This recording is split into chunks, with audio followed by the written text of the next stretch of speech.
لا حول ولا قوة إلا بالله العلي العظيم.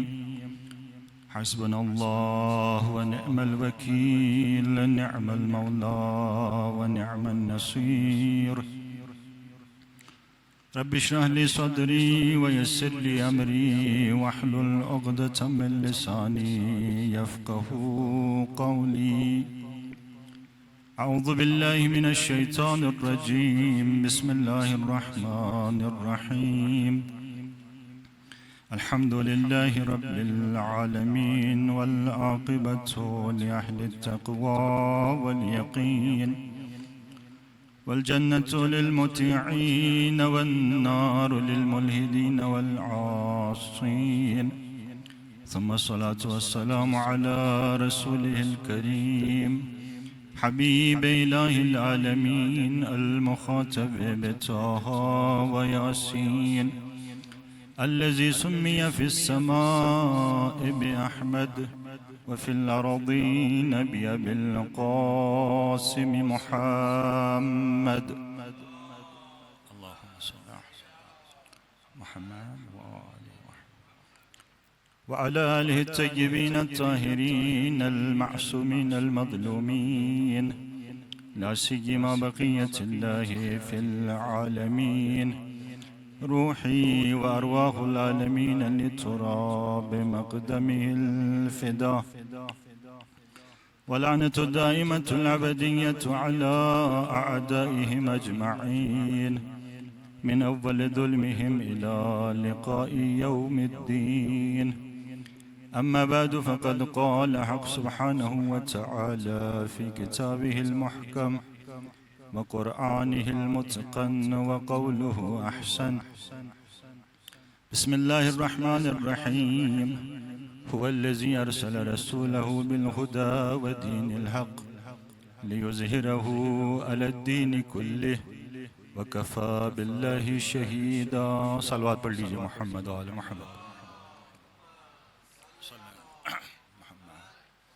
و آل محمد. اللہ رب العزت کا لاکھ لاکھ شکر کہ توفیق نصیب ہوئی کہ ذکر سید الشہداء، وہ بھی ایک ایسی سرزمین کے اندر جہاں شاید کوئی گھر ایسا نہ ہو کہ جس گھر نے اس راستے کے اندر، راہ حسینی کے اندر شہید نہ دیا ہو.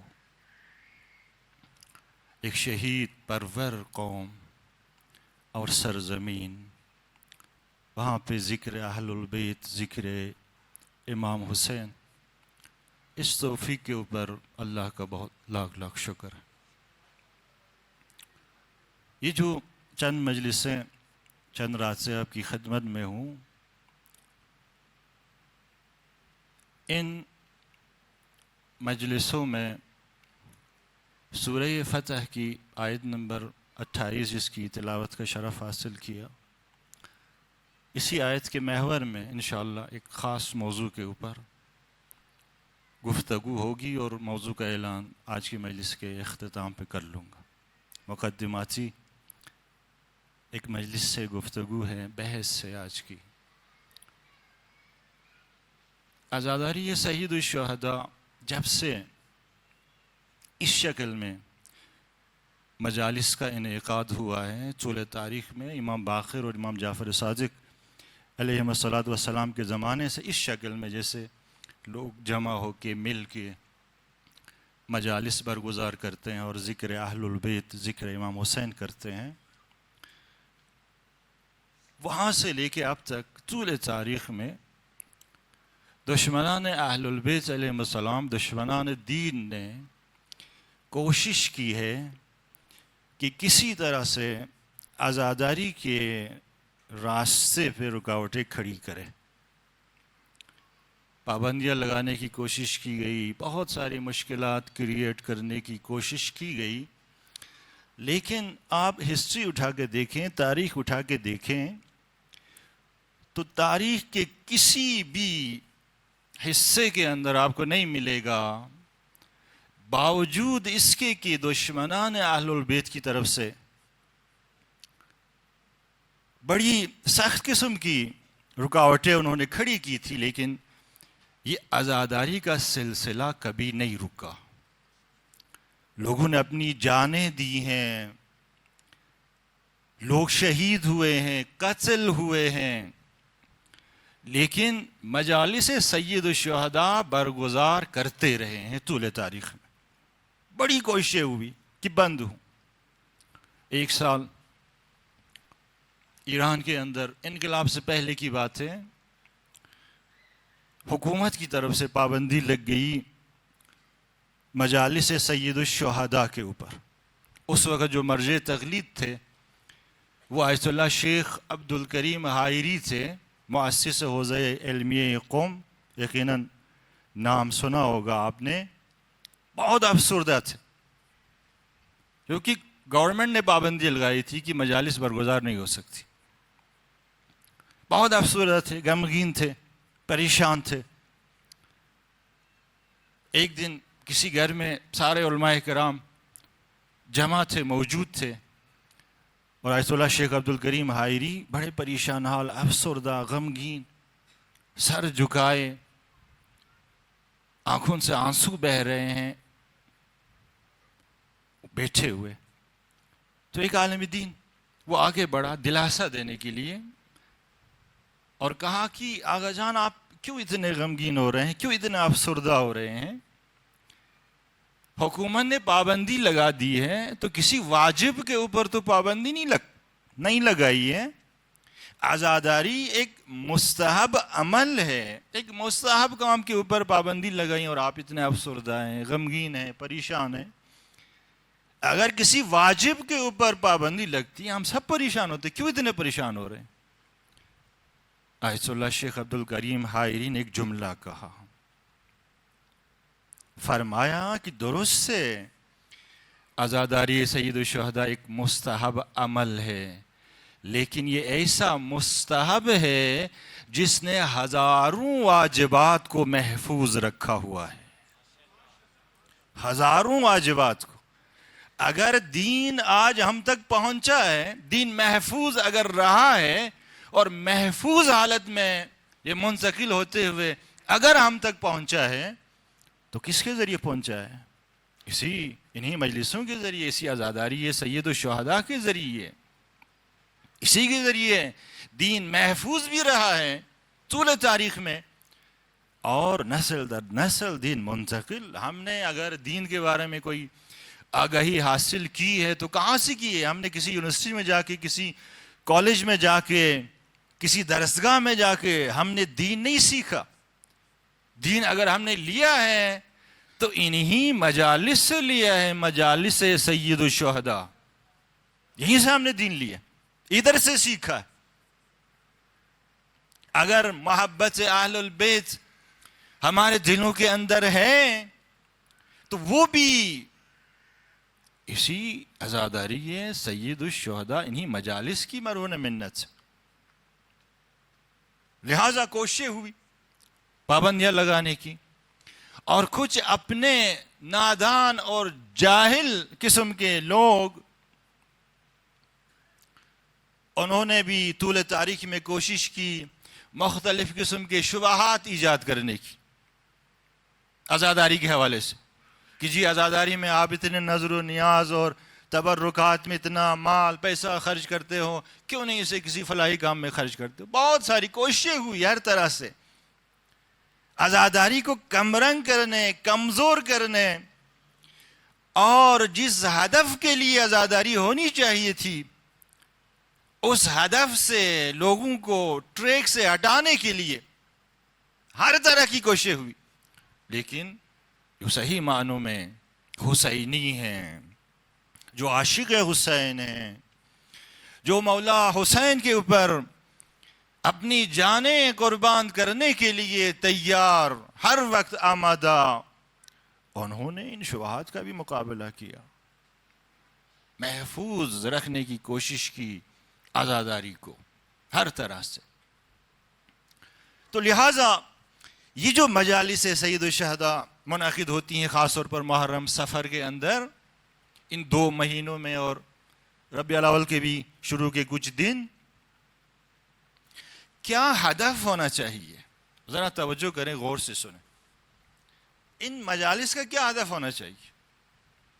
بہت سارے اہداف قابل تصور ہیں، لیکن سب سے بڑا ہدف ان مجالس سید الشہداء کا، محرم سفر کا سب سے بڑا ہدف کہ ہم سب اس ہدف کے حصول کے لیے آئیں مجالس میں ذکر اہل البیت سنیں اور اس سے اپنی زندگی کے اندر عملی کرنے کی کوشش کریں. وہ سب سے بڑا ہدف کیا ہونا چاہیے؟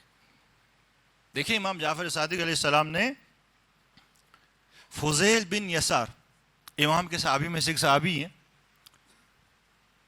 انہیں بتا دیا کہ مجالس کا ہدف کیا ہونا چاہیے. پہلے فرمایا اتجلسون اتتحدثون، کیا تم مجالس سید الشہداء برگزار کرتے ہو؟ تو فضیل بن یسار نے کہا کہ نعم مولا، ہم سید الشہداء کی مجالس برگزار کرتے ہیں، ہم جمع ہو جاتے ہیں، اکٹھے ہو جاتے ہیں، ذکر اہل البیت ہوتا ہے، بیان مصیبت امام حسین، مجلس ہم برگزار کرتے ہیں. پھر فرمایا، ہدف بیان کیا امام نے، فرمایا احیو امرنا، ہمارے امر کو زندہ کرو، امر اہل البیت، اس کا احیاء، اسے زندہ کرنا، یہ ہدف ہونا چاہیے مجالس سید الشہداء کا. اور یہ امر اہل البیت کیا ہے؟ اس کے بہت سارے مصادیق ہیں. یہ دین شناسی کیا ہے؟ یہ امر اہل البیت سے. خود ائمہ علیہ السلام کی معرفت یہ کیا ہے؟ یہ امر اہل البیت علیہ السلام. معارف اہل البیت جو مختلف شکلوں میں، عقائد کی شکل میں، اخلاق کی شکل میں، فقہ کی شکل میں، حلال و حرام کی شکل میں جو بیان ہوئے، ان کی معرفت، یہ بھی امر اہل البیت ہے. امر اہل البیت، اس کو فلسفی حضرات، علم فلسفہ کے اندر ایک اصطلاح یوز ہوتی ہے، یہ مقولہ تشکیکی ہے، اس کے درجات ہیں. لہذا یہ ڈیفائن کرنا کہ سب سے بڑا مصداق کیا ہے امر اہل البیت کا. ہم جو مجالس برگزار کرتے ہیں تو ہمارا ہدف وہ سب سے اعلیٰ مصداق وہ ہونا چاہیے. مصادیق اس کے بہت زیادہ ہیں، بعض مصادیق ہیں لیکن اتنی اہمیت کے حامل نہیں ہیں، بعض مصادیق اور اہمیت رکھتے ہیں، لیکن اس کے بعض مصادیق ایسے ہیں جو بہت زیادہ اہمیت کے حامل، بہت ضروری ہے، ہدف بہت ضروری ہے. آپ کسی بھی چیز کی ارزش، اس کی قیمت لگانی ہو آپ نے، تو دیکھو پیچھے ہدف کیا ہے. ہدف ہمیشہ کیا کرتا ہے؟ کسی بھی چیز کی اہمیت کو بیان کرتا ہے، اس کی ارزش کو، اس کی قیمت کو، اس کا جو قد کاٹ ہے اسے بیان کرتا ہے، اس کا جو حد و اندازہ ہے اسے بیان کرتا ہے. ہدف بہت اہم ہے. اگر ہم نے انسانوں کی جو قدر و منزلت ہے، جو مقام ہے، انسانوں کا جو مرتبہ ہے، ایک انسان، اس کا قد کاٹ، اس کا حد و اندازہ، اس کا مقام، مرتبہ، اس کی منزلت جاننا اگر ہے تو دیکھو یہ کس قسم کے اہداف کے پیچھے ہے، یہ کس قسم کی آرزوئیں رکھتا ہے، اس کی خواہشات کس قسم کی ہے، اس کی تمنائیں کس قسم کی ہیں، یہ کس چیز کے پیچھے ہے. انسان کی آرزو، انسان کی خواہش، انسان کی جو تمنائیں ہیں اور جو اہداف ہیں، وہ اہداف اس انسان کی قیمت کو بتلاتے ہیں کہ اس انسان کی قیمت کیا ہے. جو بڑے لوگ ہوتے ہیں ان کی آرزوئیں بھی بڑی ہوتی ہیں، ان کی خواہشیں بھی بڑی ہوتی ہیں، ان کی تمنائیں بھی بڑی ہوتی ہیں، ان کے اہداف بھی بڑے ہوتے ہیں. جو پست لوگ ہوتے ہیں ان کی ہمت بہت کم ہوتی، ان کی آرزوئیں بہت پست چیزیں ہوتی ہیں، ان کی جو خواہشیں اور جو تمنائیں ہیں وہ بہت نچلی سطح کی چیزیں ہوتی ہیں. علامہ محمد تقی جعفری بہت بڑے فلسفی گزرے ہیں، یقیناً نام سنا ہوگا آپ نے، انقلاب سے پہلے ڈنمارک کے اندر ایک کانفرنس تھی، پوری دنیا سے جو فلسفے سے آگاہی اور آشنائی رکھنے والے لوگ وہاں پہ جمع تھے۔ کانفرنس کا موضوع یہ تھا کہ ایک انسان کی قیمت آپ کیسے لگا سکتے؟ اگر آپ نے جاننا ہو کہ ایک انسان، اس کی ویلیو کتنی ہے، اس کا حد و اندازہ کتنا ہے، قد کاٹ کتنا ہے، اگر اس کا اندازہ لگانا ہو تو اس کا فارمولا کیا ہے؟ کن چیزوں کے ذریعے سے ہم انسان کو تول سکتے کہ بڑا انسان، چھوٹا انسان، بڑی ظرفیت رکھنے والا انسان، کم ظرف انسان، تولنے کا معیار کیا ہے؟ کانفرنس کا موضوع یہی تھا، ٹاپک ہی یہی تھا۔ یہاں ایران سے دعوت دی گئی تھی علامہ محمد تقی جعفری کو۔ جب ان کی باری آ گئی، ایک گئے ڈائز پہ جا کے انہوں نے کہا کہ ایک انسان کی قیمت کا اندازہ لگنا ہے تو دیکھو کہ وہ آرزوئیں کس قسم کی رکھتا ہے۔ اگر ایک انسان کی آرزو یہ ہے کہ اس کے پاس ایک لگژری گاڑی ہو تو اس انسان کی قیمت بھی اسی گاڑی کے برابر ہے۔ وہ گاڑی کی جتنی قیمت ہے اتنی قیمت اس انسان کی بھی ہے۔ اگر ایک انسان کی آرزو یہ ہو، تمنا، خواہش، ہدف زندگی کا یہ ہو کہ اس کے پاس ایک لگژری گھر ہو، ایک بنگلہ ہو، تو اس بنگلے کی جتنی قیمت اتنی اس انسان کی قیمت ہے، اس سے زیادہ اس کی قیمت نہیں ہو سکتی۔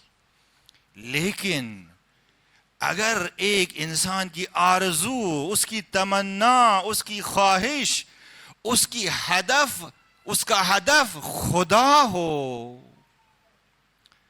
پھر ایسے انسان کی قیمت آپ نہیں لگا سکتے۔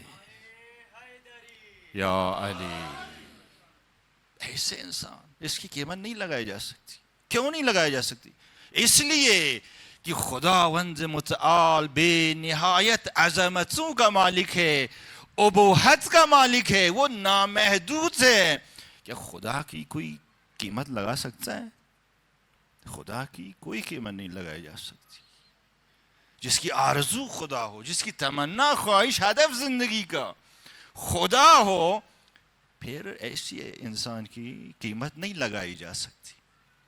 کہتا ہے کہ میں نے یہ باتیں کی، کچھ اور بھی مثالیں بیان کی، اور بیان کر کے جیسے ہی اترنے لگا تو وہ جتنے بھی وہاں پہ آئے ہوئے تھے، پوری دنیا سے لوگ آئے ہوئے تھے، بڑے بڑے مفکر اندیشمند آئے ہوئے تھے وہاں پہ، سب کھڑے ہو گئے۔ انہوں نے ڈیسک بجانے شروع کیے، تالیاں، تشویق کی ایک طرح سے۔ یہ کہتا ہے میں اتر کے نیچے آیا، ابھی اپنی جگہ میں بیٹھنے والا تھا، میں واپس چلا گیا دوبارہ۔ میں دوبارہ گیا ڈائز پہ جا کے کہا کہ اگر آپ کی اجازت ہے تو میں ایک جملہ اور عرض کروں گا۔ سب نے اجازت دی۔ کہتا ہے کہ یہ جو باتیں میں نے کی ہے نا، یہ باتیں میری نہیں ہیں، میرے مولا، میرے امام علی علیہ السلام نے فرمایا ہے۔ میرے مولا نے فرمایا ہے قیمت کل امرئ ما یحسنہ، ہر انسان کی قیمت آپ اس چیز سے لگا سکتے ہیں جس کی وہ خواہش رکھتا ہے، جس کی وہ آرزو رکھتا ہے، جس کی وہ تمنا رکھتا ہے۔ ہدف یہ بتاتا ہے ارزش کتنی ہے کسی چیز کی، ہدف بتاتا ہے۔ بعض لوگ عبادتوں کے اندر بھی کس کے پیچھے ہوتے ہیں؟ دنیا کے پیچھے ہوتے ہیں۔ ایک استاد بزرگوار کہا کرتے تھے کہ بعض لوگ، ان کی ہمت اتنی کم ہے کہ عبادتوں کے اندر بھی دنیا کے پیچھے ہوتے ہیں، لیکن بعض لوگ اتنے بڑے ہیں کہ ان کے کسب و کار کے اندر بھی خدا نظر آتا ہے، کسب و کار کے اندر بھی خدا نظر آتا ہے۔ ایک بہت بڑے عارف تھے، ان کی دکان تھی، کبابی کی دکان تھی، لوگ آتے تھے کھانا کھانے، ہوٹل تھی ان کی۔ وہ جہاں پیسے رکھتے تھے اس کا دروازہ کھلا ہوتا تھا، کھانا کھانے والا آ کے کھانا کھا کے پیسے ڈالتے تھے، کچھ لوگ وہاں سے پیسے لے جاتے تھے جو ضرورت مند ہوتے تھے، جو محتاج ہوتے تھے، پوچھتے بھی نہیں تھے، ان سے پوچھتے بھی نہیں تھے، آ کے اٹھا کے لے جاتے تھے. اور لے جانے والے اتنی صداقت رکھتے تھے کہ جتنی ضرورت ہوتی تھی اتنے اٹھا کے لے جاتے تھے. دیکھیں بعض لوگ کسب و کار، یہ کوئی انہوں نے ہوٹل تو کھولا ہوا تھا، لیکن ہوٹل اس لیے نہیں کھولا تھا کہ جی پیسے کماؤں، اور خدا نے پھر برکت بھی دی تھی، ایسی برکت بھی دی تھی ایسی. بعض لوگ اپنے کسب و کار اس میں بھی خدا کے پیچھے ہوتے ہیں، لیکن بعض لوگ ان کی ہمتیں اتنی پست ہوتی ہیں، کم ہوتی ہیں کہ عبادتوں کے اندر بھی وہ کس کے پیچھے ہوتے ہیں؟ دنیا کے پیچھے ہوتے ہیں، دنیا کے پیچھے ہوتے ہیں. نماز شب پڑھتے ہیں رزق میں اضافہ ہو، صلہ رحم کرتے ہیں عمر طولانی ہو جائے. عمر طولانی یہ بھی ایک دنیاوی خواہش ہے. اگرچہ اہل البیت علیہ السلام نے یہ بتایا ہے ہمیں کہ اگر کھانے کا نمک اگر چاہیے تو وہ بھی ہم سے مانگو.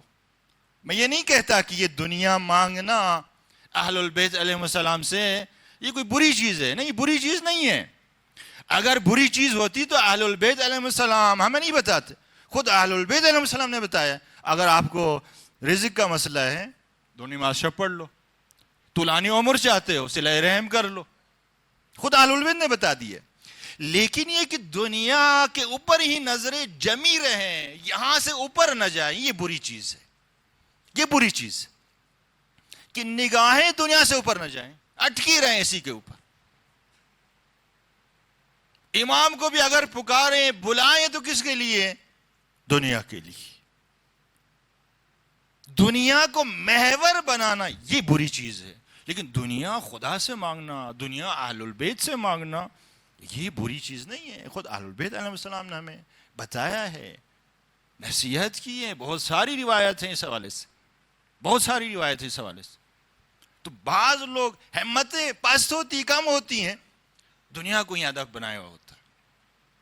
کتنے خوش نصیب ہیں وہ لوگ کہ جن کا ہدف دنیا نہیں بلکہ آخرت، آخرت کو سامنے رکھ کے اپنی دنیا کو مینج کرتے ہیں، اپنی زندگی گزارتے ہیں. کتنے خوش نصیب. سعید ابن طاؤس نام سنا ہوگا، رفیق امام زمانہ کے نام سے مشہور ہے، معروف ہے. سعید ابن طاؤس، ان کی ایک کتاب ہے کشف المحجن نام ہے، فارسی میں اس کا ترجمہ ہوا ہے فانوس کے نام سے. اس کتاب کے اندر سعید ابن طاؤس نے اپنے بیٹے کو جو نصیحتیں کی ہیں وہ ساری نصیحتیں اور وصیتیں اس کتاب کے اندر انہوں نے لکھی.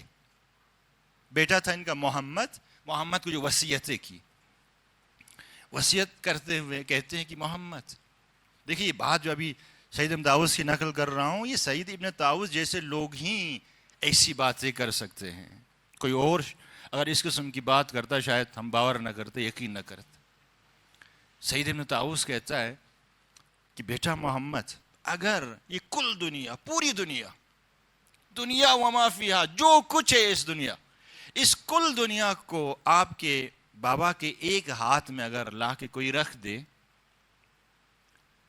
تو یہ آپ کا باپ اس دنیا کو دوسرے ہاتھ سے بخش دے گا، اس سے پہلے کہ پہلے ہاتھ کو پتہ چلے، خبر ہو. یہ بات وہ کہہ سکتا ہے کہ جس کے لینے والے ہاتھ اور اس دینے والے ہاتھ کے درمیان ایک دل ہو، ایک سینہ ہو، اور وہ سینہ اتنا وسیع ہو کہ دنیا اس کے مقابلے میں کیا ہو؟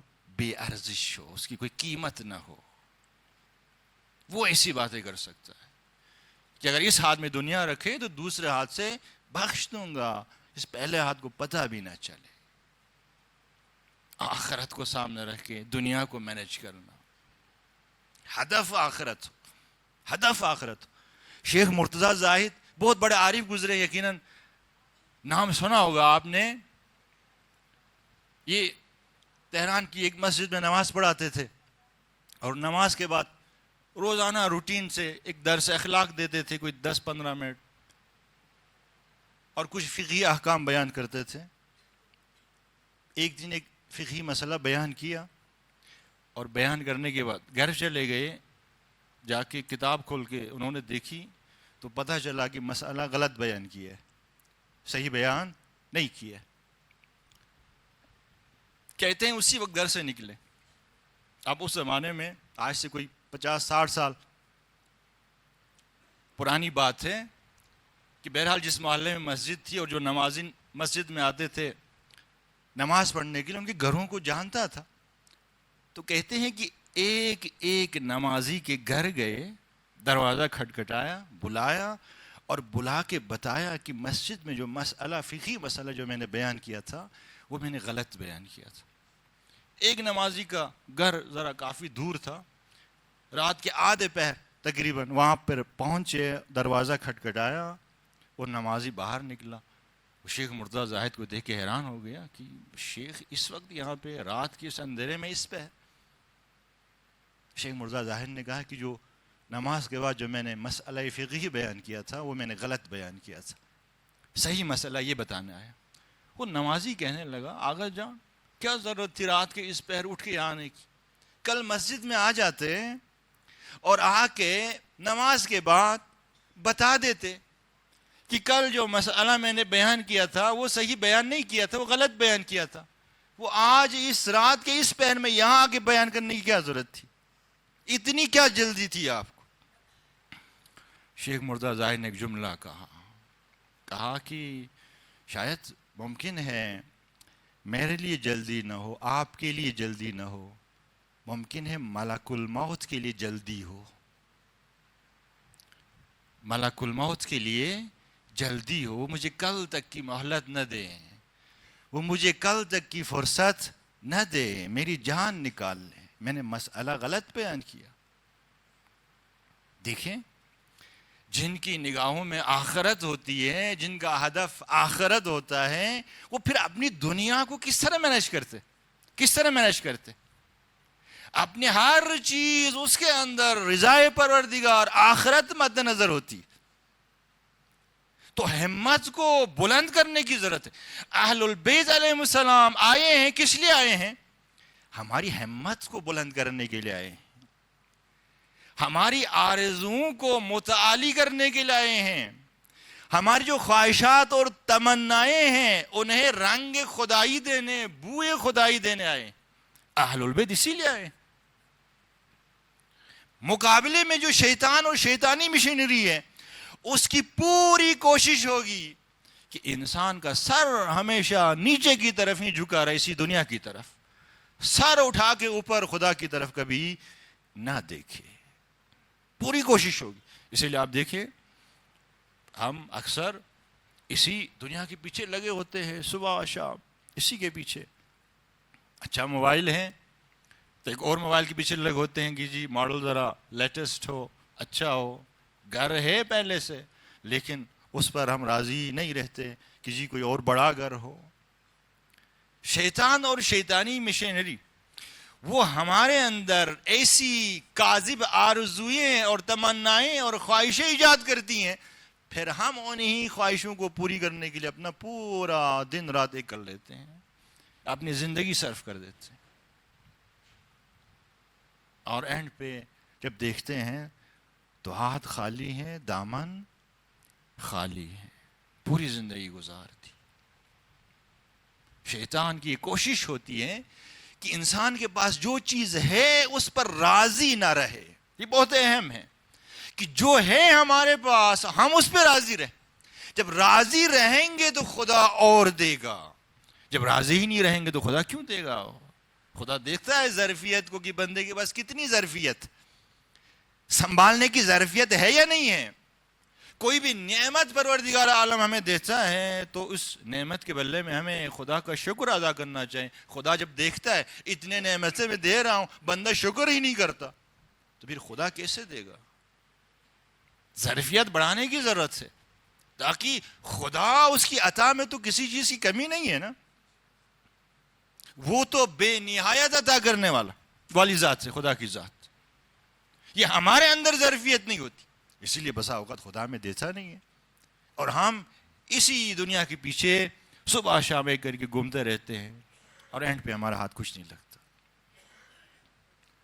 تو اہل البیت ہماری آرزوؤں کو بلند کرنے، مقابلے میں شیطانی جو مشینری ہے اس کی پوری کوشش ہوتی ہے کہ اس کی آرزوئی کبھی بلند نہ ہو، یہ ہمیشہ پست آرزوئی کرتا رہے، پست خواہشات اس کے دل کے اندر رہے.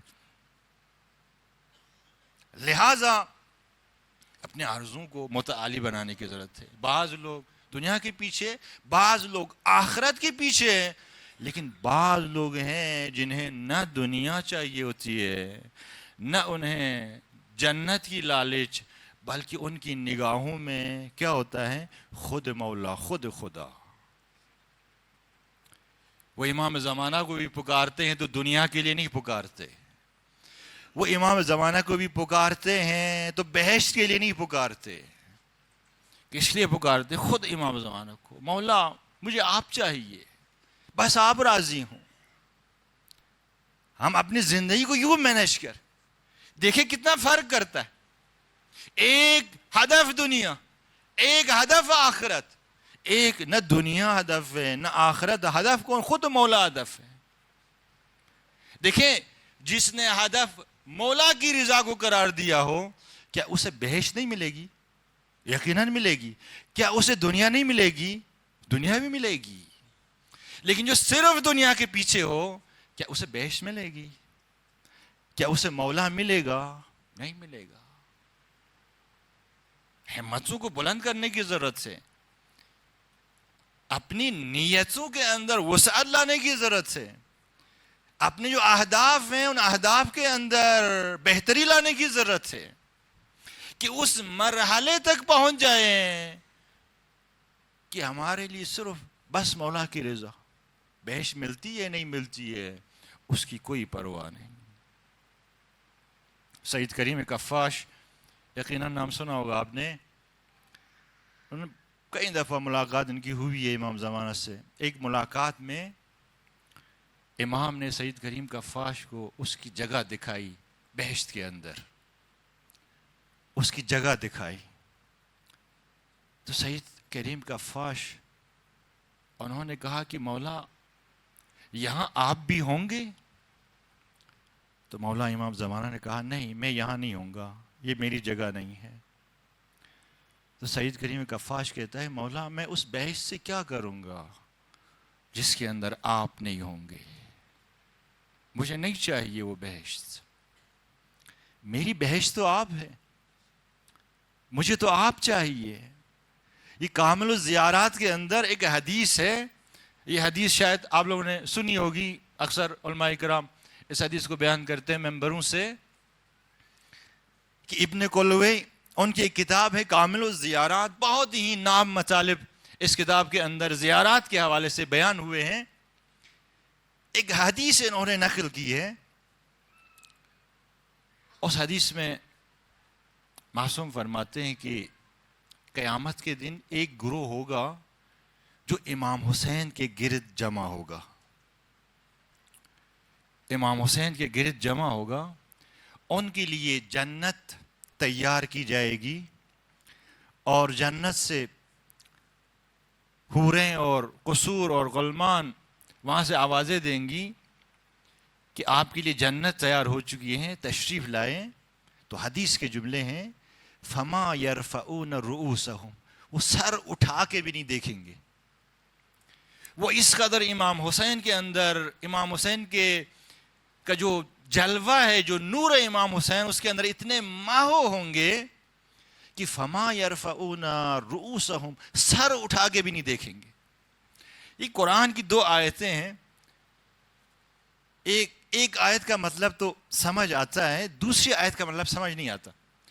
آیت اللہ بشیر نجفی جو عراق میں ہوتے ہیں وہ بیان کر رہے تھے ایک دن کہ 2 آیتیں ہیں قرآن کی، سورہ زمر کے اندر ہیں. ایک آیت کا مطلب تو واضح ہے کہ جس میں ارشاد رب العزت ہیں وَسِيقَ الَّذِينَ كَفَرُوا إِلَى جَهَنَّمَ زُمَرًا،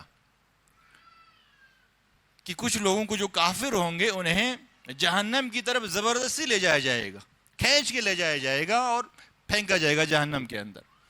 یہ آیت تو سمجھ آتی ہے کیونکہ جہنم کوئی اچھا ٹھکانہ نہیں ہے، وہاں کوئی بھی یہ خواہش نہیں کرے گا جہنم میں جانے کی، تو لہٰذا زبردستی اٹھا کے کھینچتے ہوئے لے جا کے جہنم میں پھینکا جائے گا. یہ آیت تو سمجھ آتی ہے. لیکن ایک آیت چھوڑ کے جو اگلی آیت ہے وَسِيقَ الَّذِينَ اتَّقَوْا رَبَّهُمْ إِلَى الْجَنَّةِ زُمَرًا، وہ لوگ جنہوں نے تقوی اختیار کیا ہوگا انہیں بھی جنت کی طرف زبردستی لے جایا جائے گا. آیت اللہ بشیر نجفی کہتے تھے کہ یہ آیت سمجھ نہیں آ رہی تھی کہ بہشت تو کوئی بری جگہ نہیں ہے، کیوں بہشت کی طرف زبردستی کھینچ کے لے جایا جائے گا. وہ کہتا ہے کہ کامل الزیارات کے اندر یہ روایت پڑی کہ اس روایت کے اندر آیا ہے کہ ایک گروہ ہوگا قیامت کے دن جو امام حسین کے گرد جمع ہوگا، جنت سے آوازیں دی جائیں گی، جنت آمادہ اور تیار ہے، آؤ داخل ہو جاؤ. یہ لوگ سر اٹھا کے بھی نہیں دیکھیں گے، سر اٹھا کے بھی نہیں دیکھیں گے. پھر ان لوگوں کو فرشتے آئیں گے ایک ایک کر کے اٹھا کے زبردستی ان کو بہشت کے اندر داخل کیا جائے گا. ابھی ہم نے ائمہ اہل البیت علیہ السلام ان کا جلوہ نہیں دیکھا ہے، ہم نے تو اہل البیت علیہ السلام کے بارے میں صرف سنا ہے نا، جلوہ نہیں دیکھا ہے. دیکھیں مصر کی عورتوں نے حضرت یوسف کا جو حقیقی جلوہ کچھ دیر کے لیے دیکھا تو انہوں نے کیا کیا؟ اپنے ہاتھ کاٹ دیے. اگر کوئی امام علی کا جلوہ دیکھے، اگر کوئی امام حسین کا جلوہ دیکھے، ہاتھ کیا لوگ سر کاٹیں گے، انہیں پتہ نہیں چلے گا. ابھی ہم نے دیکھا نہیں ہے. لبیک یا حسین، لبیک یا حسین، لبیک یا زینب، لبیک یا زینب. تو ہدف کیا ہو؟ ہدف خود مولا. اب امام حسین کو چھوڑ کے کون جائے گا اس بہشت کی طرف جس کے اندر حور و قصور؟ بہشت امام حسین سے بڑھ کے کوئی بہشت، خود امام زمانے سے بڑھ کے کوئی بہشت. اور یہ بھی ذہن میں رکھیں کہ اگر ہم میں سے کوئی انشاءاللہ سب بہشت میں جائیں گے، وہاں ملاقات ہوگی، بہشت میں گئے تو روزانہ ائمہ کو دیکھتے رہیں گے، ایسا نہیں ہے. بہشت کے درجات ہیں. ائمہ معصومین جس بہشت میں ہوں گے وہ بہشت بہت بلند ترین بہشت ہے. اس بہشت میں وہیں جا سکے گا جو اس دنیا کے اندر اہل البیت علیہ السلام کے ساتھ زندگی گزاری ہو، وہ اس بہشت میں جا سکیں گے.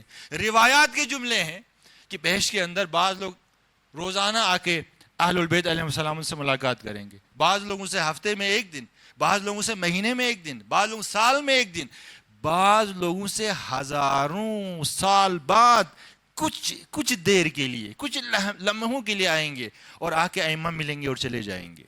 ایسا نہیں ہے کہ بہشت میں چلے گئے، جنت میں چلے گئے تو وہاں پہ صبح شام مولا کائنات کی زیارت کرتے رہیں گے، مولا امام حسین کی، مولا امام زمانہ کی. نہیں بھائی، ایسا نہیں ہے. بہشت کے درجات ہیں. وہ اہل البیت کے ساتھ زندگی گزارے گا بہشت کے اندر کہ جس نے اس دنیا کے اندر اہل البیت کے ساتھ زندگی گزاری ہو. اس دنیا کے اندر ان کی زندگیوں میں اہل البیت اگر ہوں گے تو اس زندگی کے اندر اہل البیت ہمارے ساتھ ہوں گے. تو دیکھیں ہدف کس طرح سے انسان فرق کرتے ہیں. یہی آرزوئیں، یہی تمنائیں، یہی جو ہماری خواہشیں ہیں، یہی جو ہمارے اہداف ہیں، یہی اہداف ہمارے درمیان فرق کرتے ہیں. ایک کا ہدف صرف دنیا، ایک کا آخرت، ایک کا آخرت سے بھی اوپر خود مولا، خود امام زمانہ، خود امام حسین. تو ہدف جو ہے یہ معین کرتا ہے کسی چیز کی ارزش کو، کسی چیز کی قیمت کو. اب میں اصل ٹاپک کی طرف آ رہا ہوں کہ یہ جو مجالس سید الشہداء ہم برگزار کرتے ہیں، ان مجالس کا ہدف تو امام جعفر صادق نے بتا دیا، احیو امرنا، کہ تم لوگ ان مجالس کے ذریعے ہمارے امر کو زندہ کرو. تو جو امر اہل البیت علیہ السلام ہیں ان کے تو مصادیق بہت زیادہ ہیں. وہ سب سے بلند ترین مصداق امر اہل البیت کا کون سا ہے کہ ان مجالس کا ہدف وہ ہونا چاہیے. دیکھیں زیارت عاشوراء مومنین کم و بیش پڑھتے ہیں، خاص طور پر ان ایام میں، محرم و سفر میں پورا سال پڑھنا چاہیے. اس زیارت کے اپنے برکات، اپنی برکات. اس زیارت کے اندر دو مقامات کے اندر ہم اللہ تبارک و تعالیٰ سے ایک رزق طلب کرتے ہیں، ایک روزی طلب کرتے ہیں. ذرا غور سے سنیں. دو جگہوں پر یہ آ گیا. ایک جگہ پہ ہم خدا سے طلب کرتے ہیں ایک رزق کو. رزق کی بھی دو قسمیں, ایک تو مادی رزق ہے یہیں جو ہم کھاتے ہیں پیتے ہیں, ایک رزق معنوی ہے. یہاں پہ جس رزق کی بات ہو رہی ہے وہ مادی رزق نہیں ہے, وہ معنوی رزق ہے. کیا ہم طلب کرتے ہیں؟ فَأَسْأَلُ اللَّهَ الَّذِي أَكْرَمَ مَقَامَكَ وَأَكْرَمَنِي بِكَ أَن يَرْزُقَنِي طَلَبَ سَارِكَ مَعَ إِمَامٍ مَنْصُورٍ مِّنْ أَهْلِ بَيْتِ محمد صلی اللہ علیہ وآلہ وسلم. اللہم صلی علی محمد وآل محمد. دعا کے زیارت کے اس حصے کے اندر جس رزق کا ہم خدا سے سوال کرتے ہیں وہ کون سا رزق ہے؟ ان یرزقنی طلب سارک, یعنی خون خواہی امام حسین, یہ بھی رزق ہے. امام حسین کے جو قاتل ہیں ان سے انتقام, لیکن کس کی معیت میں, کس کی ہمراہی میں؟ مع امام منصور من اہل بیت محمد, امام زمانہ کے ساتھ. دیکھیں اس سے بڑا کوئی ہدف قابل تصور نہیں ہے ان مجالس کا, کہ امام زمانہ کے ساتھ ہم بدلہ لیں. کس کا؟ خون امام حسین کا, قاتلان امام حسین سے بدلہ لیں. البتہ یہاں پہ جس بدلے کی بات ہو رہی ہے یہ انتقام شخصی کی بات نہیں ہو رہی. انتقام شخصی تو حضرت مختار نے لے لیا. یہ کس انتقام کی بات ہو رہی ہے؟ یہ جو امامت کے اوپر طول تاریخ میں جو ظلم ہوا ہے اس ظلم کا بدلہ, اسے میری روزی قرار دے اور یہ بدلہ میں لے سکوں. کس کے ساتھ مل کر؟ مع امام منصور, امام زمانہ کے ساتھ. ایک اور فراز کے اندر اسی زیارت کے اس میں کیا گیا ہے؟ ان یرزقنی طلب ساری مع امام خدا ظاہر ناسک بالحق منکم. دیکھیں امام زمانہ جب ظہور فرمائیں گے تو سب سے پہلے کیا کریں گے؟ ظلم کا خاتمہ کریں گے اور اس کے بعد نظام عدل کا قیام کریں گے. امام زمانہ کی ہمراہی کرنا, نصرت کرنا, کس چیز کے اندر؟ وہ جو کام امام کریں گے, پہلے مرحلے میں ظلم کا خاتمہ اور دوسرے مرحلے میں نظام عدل کا اس پوری کائنات کے اندر قیام, اسے میری روزی قرار دے. یعنی اگر سادہ الفاظ میں بیان کروں کہ مجھے اصحاب امام زمانہ میں شمار, ناصران امام زمانہ کے سپاہیوں میں میرا شمار, کہ میں امام زمانہ کی معیت اور ہمراہی میں اس کائنات سے اس ظلم کے خاتمے میں امام کا ساتھ دے سکوں اور اس کے بعد نظام عدل کے قیام کے لیے امام کا ساتھ دے سکوں. یہ جو امر اہل البیت, اس کا سب سے بڑا مصداق یہی ہے.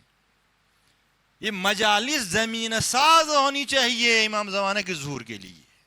یہی موضوع ہے انشاءاللہ آنے والی جو مجلسیں ہوں گی اسی کے اوپر گفتگو ہوگی کہ منتظران امام زمانہ اس کی کیا خصوصیات ہونی چاہیے, ایک مہدوی سوسائٹی اور معاشرہ اس کی کیا خصوصیات ہونی چاہیے, ہمیں کیا کرنا چاہیے کہ امام کے ظہور کے لیے زمینہ فراہم ہو سکے. یہی موضوع ہوگا انشاءاللہ, اسی کے اوپر گفتگو ہوگی آنے والے مجلسوں کے اندر. نصرت امام, ہمراہی امام, معیت امام زمانہ, ناصر امام زمانہ بننا, اصحاب امام زمانہ کا سپاہی سرباز بننا, اس سے بڑا کوئی ہدف ہو سکتا ہے؟ کوئی نہیں ہو سکتا. ایک غیر معصوم کا سب سے بڑا مقام کیا ہے؟ ایک غیر معصوم کے لیے سب سے بڑا مقام قابل تصور ہے, وہ کیا ہے؟ وہ یہی کہ امام زمانہ کا سرباز بنے. اس سے بڑا کوئی مقام ہے قابل تصور؟ اس سے بڑا کوئی بھی مقام قابل تصور نہیں.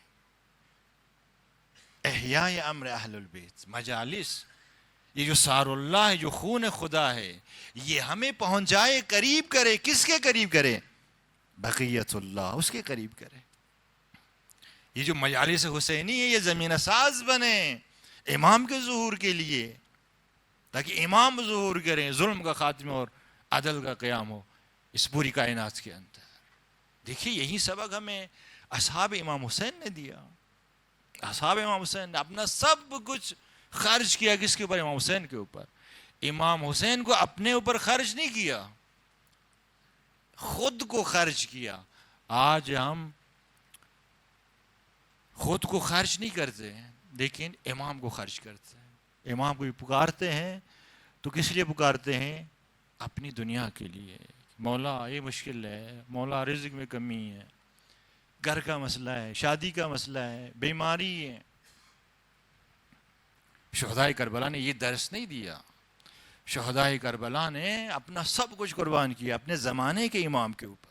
دیکھو کوفہ والوں نے اپنے زمانے کا امام, اس کا بھی ساتھ نہیں دیا, اور اپنے زمانے کے امام کا جو نائب تھا سفیر حسین حضرت مسلم, اس کا بھی ساتھ نہیں دیا. قافلے سے پیچھے رہ گئے, قافلے سے پیچھے رہ گئے. آج بھی اگر امام زمانہ کے ظہور میں اگر ظہور نہیں ہو رہا, غیبت طولانی ہو رہی ہے, تو ہمارا قصور ہے, اس لیے ہم تیار نہیں ہیں, ہم آمادہ نہیں ہیں. اس زمانے کے لوگوں نے ساتھ نہیں دیا, امام پردے غیب میں گئے, اور ہم تیار نہیں ہیں, امام ظہور نہیں فرما رہے. ہم میں اور ان میں کیا فرق ہے؟ کیا ہم نے اپنی زندگی کے اندر ہدف امام زمانہ کو بنایا ہے؟ کیا امام زمانہ ہماری زندگیوں کے اندر ہے؟ صبح سے شام تک, رات سونے تک کتنی دفعہ ہم امام زمانہ کو یاد کرتے ہیں؟ اگر کرتے بھی ہیں تو شاید اپنی دنیا کے تو بہت کچھ کرتے ہیں. ایک بڑے بالکل ہی بے سواد ان پڑھ لیکن بہت بڑے عارف تھے, مرزا ابوالفضل نام تھا ان کا. ان کی ملاقات ہوتی امام سے تو پوچھتے ہیں کہ مولا کیوں تشریف نہیں لاتے, کیوں ظہور نہیں فرماتے؟ تو امام فرماتے ہیں کون سے یار ہیں کہ ان کے بھروسے پہ میں ظہور کروں؟ مرزا ابوالفضل کہتا ہے کہ مولا اتنے سارے لوگ آپ کے چاہنے والے, مسجدیں بھری ہوئی ہیں. تو کہتے ہیں یہ سب اپنے لیے آئے ہیں, یہ اپنی اپنی مشکلات لے کے یہاں پر آئے ہیں. کسی کو گھر چاہیے, کسی کو شادی کا مسئلہ ہے, کوئی بیمار ہیں, یہ اپنی مشکلات لے کے. ان میں سے کوئی ایسا نہیں ہے کہ جو آیا ہو صرف میرے لیے, صرف میرے لیے آیا. کتنا امام زمانہ ہماری زندگیوں کے اندر. معیت آسان نہیں ہے, ہمراہی کرنا. شہدائے کربلا نے امام حسین کی معیت کی, ہمراہی کی. ان کے اندر وہ ظرفیت تھی, وہ کوالٹیز تھی. وہ کہاں سے, وہ کیسے لوگ تھے, کس قسم کے لوگ تھے, ہم سمجھنے سے قاصر ہیں. ہم بھی دعا کرتے ہیں کہ مولا ہمیں بھی اپنے اصحاب میں شمار فرما. دعا کرتے ہیں نا یہ دعا, لیکن ہے ہمارے اندر شہدائے کربلا, اصحاب امام حسین جیسی کوالٹیز, وہ خصوصیات. بس اسی موضوع کے اوپر انشاءاللہ آنے والی مجالس کے اندر گفتگو ہوگی. یہ مجالس اگر ہمیں امام زمانہ تک لے کر نہیں جاتی ہیں, ہماری سوسائٹی کو مہدوی ایک سوسائٹی میں چینج نہیں کرتی ہے, تبدیل نہیں کرتی ہے, اور ان مجالس کے ذریعے اگر زمینہ فراہم نہیں کر رہے امام زمانے کے ظہور کے لیے, تو پھر ان مجالس سے جو ہدف حاصل ہونا چاہیے تھا وہ ہدف ہم حاصل نہیں کر رہے. ٹھیک ہے, دین سیکھ رہے ہیں, دین شناسی یہ بھی امر اہل البیت سے ہے. اہل البیت علیہ السلام کی جو معارف ہیں وہ سیکھ رہے ہیں, حلال اور حرام سے آشنائی ہو رہی ہے, یہ بھی امر اہل البیت سے. لیکن نچلے درجے کا امر اہل البیت, مصادیق بہت زیادہ ہے. آپ کی خدمت میں عرض کیا ایک مقولہ یہ تشکیکی ہے. جو بلند ترین ہدف امر اہل البیت کا وہ کیا ہے کہ وہ امام آئے, اس دنیا سے ظلم کا خاتمہ ہو, اس کائنات کے اوپر نظام عادل کا قائم ہو. یہ سب سے بڑا, اور مجالس کا ہدف یہی ہونا چاہیے, یہی ہونا چاہیے. اور یہ مجالس ہمیں لے جائیں بقیت اللہ تک, اور ہے ان مجالس کے اندر یہ طاقت, بہت ہی تیزی سے لے کر جاتی ہے, انسان کو حر بناتی ہیں یہ مجالس. قافلہ امام حسین اس وقت شام کے اندر ہیں, شام کے زندان میں. دل کرتا ہے آج ایک بیوی کا تذکرہ کروں.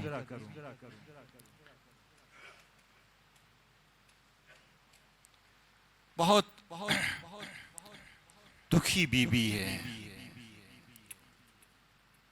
نام ہے رباب. 2 ہی بچے تھے چھوٹے چھوٹے. ایک 6 ماہ کا بچہ تھا، نام تھا اس کا اصغر، کربلا میں رہ گیا. دوسری ایک 4 سالہ بچی تھی، نام تھا اس کا سکینہ، شام کے زندان میں رہ گئی. بہت دکھی ماں ہے رباب. کیا گزری ہوگی رباب کے اوپر جب پلانے کے لیے دودھ خشک ہوا ہو، پانی کا ایک قطرہ بھی موجود نہ ہو، 6 ماہ کا بچہ اس کی گود میں ہو، ہونٹ پیاس سے خشک ہو کے پھٹ گئے ہوں. اس ماں کے دل کے اوپر کیا گزری ہوگی. بی بی سکینہ روایت کرتی ہے، شب عاشوراء مجھے سخت پیاس لگی، میں پانی کی تلاش میں اپنے خیمے سے نکلی. میں پانی تلاش کرتے کرتے اپنی پھوپھی زینب کے خیمے میں آ گئی. جب میں پھوپھی زینب کے خیمے میں آ گئی تو میں نے کیا دیکھا، میری پھوپھی زینب نے میرے بھیا اصغر کو اپنے ہاتھوں کے اوپر لیا ہوا تھا. کبھی بیٹھتی تھی، کبھی اٹھتی تھی اور کہتی تھی، اصبر بنیا، اصبر بنیا، صبر کرو میرا بیٹا، صبر کرو میرا بیٹا. جب میں نے اپنے 6 ماہ بھیا اصغر کی یہ حالت دیکھی تو میں اپنی پیاس بھول گئی. میں اصغر کے لیے پانی کی تلاش میں پھوپھی اماں کے خیمے سے باہر نکلی. میں ایک خیمے میں گئی، دوسرے خیمے میں گئی، میں ہر خیمے میں گئی، مجھے ایک قطرہ پانی کا نہیں ملا. شاید یہی وجہ ہو، جب شام غریباں کو پانی جب آ گیا اور پانی سکینہ کے ہاتھ میں جب آ گیا تو کوزہ اٹھا کے دشت بلا کی طرف نکل گئی. کہہ رہی تھی میرے بھیا اصغر کہاں، وہ پانی آ گیا. اجرکم علی اللہ. خدا آپ کو کسی غم میں نہ رلائے سوائے غم محمد و آل محمد کے. یہ دکھی ماں یہ سوچتی ہوگی نا زندان شام کے اندر، اپنے اس 6 ماہ کو یاد کرتی ہوگی نا. شدت پیاس سے حالت ایسی ہو گئی تھی کہ علی اصغر ہل نہیں سکتے تھے، آنکھیں نہیں کھول سکتے تھے، بس وقفے سے اپنے ہونٹ کھولتے تھے، بند کرتے تھے. مولا حسین نے ایک جملہ کہا ہے، جب علی اصغر کو لے کر آ گئے ہیں نا، آ کے کہا کہ اگر تم مجھ پر رحم نہیں کرتے ہو تو اس طفل معصوم پر رحم کرو. ایک جملہ کہا، کیا کہا، دیکھ نہیں رہے اما ترون کیف یتلظى عطشا، پیاس سے جان نکل رہی ہے. مولا نے ایک لفظ کہا ہے، کون سا لفظ کہا ہے، یتلظى. یتلظى کسے کہتے ہیں، یتلظى مچھلی کی اس کیفیت کو کہتے ہیں. جب مچھلی کو پانی سے نکالا جاتا ہے نا تو سب سے پہلے اس پہ جان ہوتی ہے. جب جان ہوتی تو کیا ہوتی ہے، اچھلتی ہے. کبھی اچھل کے ادھر گرتی ہے، کبھی اچھل کے ادھر گرتی ہے. جب کمزور ہو جاتی ہے نا، جب کمزور ہو جاتی ہے اب اچھل نہیں سکتی، وہ مچھلی کیا کرتی ہے، صرف اپنا دم ہلاتی ہے. جب اور کمزور ہو جاتی ہے نا تو دم بھی نہیں ہلا سکتی. وہ مچھلی کیا کرتی ہے، وقفے سے اپنی آنکھیں کھولتی ہے، بند کرتی ہے. جب اور بھی کمزور ہو جاتی ہے نا تو اپنی آنکھیں بھی نہیں کھول سکتی. وہ مچھلی کیا کرتی ہے، وقفے سے اپنے ہونٹ کھولتی ہے، بند کرتی ہے. اس کیفیت کو کہتے ہیں یتلظى. مولا حسین کیا فرما رہے ہیں، اما ترون کیف یتلظى عطشا، شدت پیاس سے علی اصغر کی ایسی حالت ہو گئی تھی کہ وقفے سے ہونٹ کھولتے تھے، بند کرتے تھے. اجرکم علی اللہ، اجرکم علی اللہ. منظر یاد آ رہا ہوگا نا بی بی رباب کو، اور وہ منظر بھی شاید بی بی رباب کے ذہن سے نہ نکل رہا ہوگا جب لاش اصغر کو لے کے مولا حسین خیمگاہ کی طرف آ رہے تھے۔ راوی کہتا ہے کہ چلتے چلتے حسین رک گئے۔ حسین کی نگاہیں خیمے کے اوپر پڑی۔ ایک خیمے کے دروازے پر ایک پرکپوش بی بی کھڑی تھی۔ اجرکم اللہ، خدا آپ کو کسی غم میں نہ رلائے سوائے غم محمد و آل محمد کے۔ جیسے ہی مولا حسین نے دیکھا نا کہ خیمے کے دروازے پر رباب کھڑی ہے، حسین سے چلا نہیں گیا، 7 قدم پیچھے گئے، 7 قدم آگے آئے۔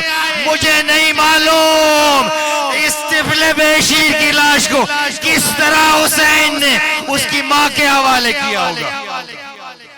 اجرکم اللہ، بس ایک جملہ سنیں، مجھے اجازت دے۔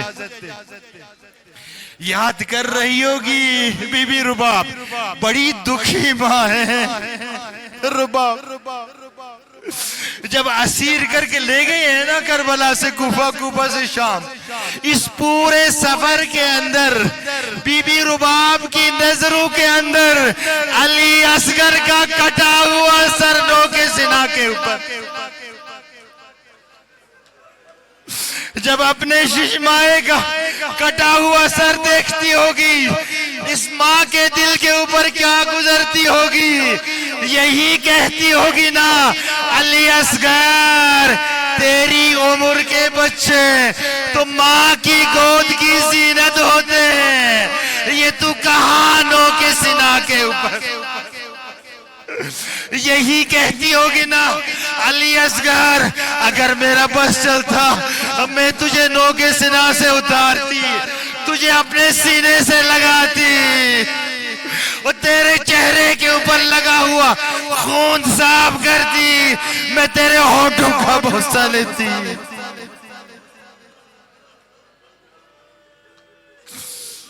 الا لعنۃ اللہ علی القوم الظالمین، سیعلم الذین ظلموا علی محمد ای منقلب ینقلبون۔ ماتم حسین۔